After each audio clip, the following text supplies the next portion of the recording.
How did you end up in the Army, Mr. Howard? Well, I turned 18 in October of 1942, and I joined the Army in February of 43. I wasn't drafted, I just joined. And I was assigned the 97th Division in Camp Swift, Texas. Which unit did you serve with? Well, I was in the medium artillery, which was 155 howitzers, and it was the 389th Baker Battery. What is your strongest or most memorable experience from the war?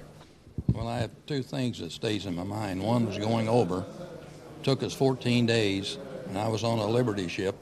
And for you people that don't know what those are, they're just little boats. And it was rough. To get down through the hallway, that's not what they call them in the Navy, but you had to get down and crawl. That's how bad it was.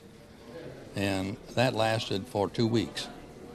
And then when we crossed the Rhine River into a little town, I'm thinking the name of it was Gladbach, but I'm not sure. But we put our guns in position, and they come out with a new fuse just shortly before that called a POSIT fuse, which was a proximity fuse.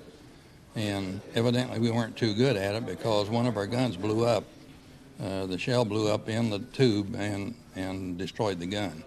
That was a bad day. When and how did you get from America to Europe?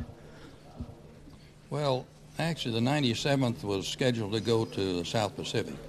And we were in California doing training, for beach landing. And then the bulge occurred in the early part of 1945, I believe it was.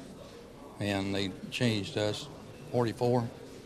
Anyhow, in fall of 44, but in early part of 45, they sent us to Europe. And we went over and landed at Le Havre. When and how did the war end for you? It ended in the here, and it was Czechoslovakia then, but it's now Czech Republic. And it was in a field somewhere between Heb and Pilsen.